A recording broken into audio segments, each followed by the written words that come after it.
Hey guys, Frank here and welcome in our studio in Emmeloord. A quick tip. A lot of people email me about the use of a light meter and the color checker and they go like, hey Frank, you change all your images later on in Lightroom or Photoshop. Why do you use a color checker and a light meter? The reason is actually super simple. If you use a light meter and a color checker, there's one thing that you know absolutely sure. Every time that you open up an image in Lightroom and you sync it with the correct profile, you have the correct base. Now, as you probably know, all the presets that you create in Boris FX, Luminar, DxO Film Pack, Lightroom, or whatever you use, are presets based on one of those images where you start with, right? So every time that you input an image that has a slightly different color temperature, the outcome will be different. And this is why we use a light meter and a color checker. As you know, all colors have certain coordinates, the X, the Y, and the big Y. We call that hue, saturation, and luminance. You probably also know that from Lightroom from your ASL mixer.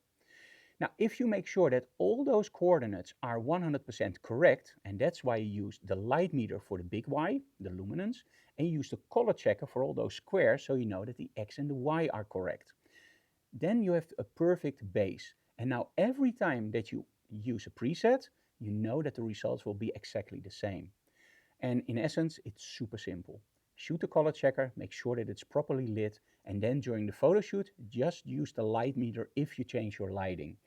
Do remember that when you change backdrop colors, that can infect your image. So if you have a really stark background color, for example, stark red, and it will bounce back on your model, make sure you shoot a new color checker. In essence, learn yourself, change the lighting setup, do a new color checker, and of course, re-meter the light if your model changes or your light setup changes. That's the reason why we use a color checker and a light meter. Although my workflow is super creative, I'm still starting with that same base point. Now, for photographers that do catalog work or that do highly accurate work for colors, of course, that goes a totally different way. At that point, you're using the light meter and the color checker to make sure that your images are 100% the way that they are supposed to be. Think about this.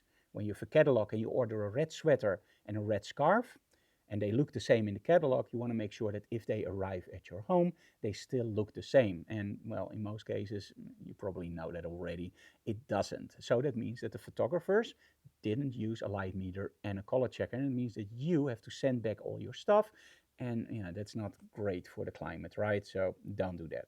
Use a light meter and a color checker and make sure that the color checker stays closed, especially when you use it outside, because if it got hit by UV lighting, it will deteriorate.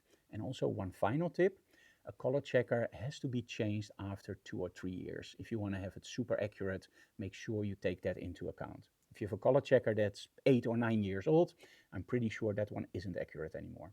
I hope you enjoyed this small tip about using the color checker and to make sure that you have continuous results in your photography. See you again next time. Bye guys.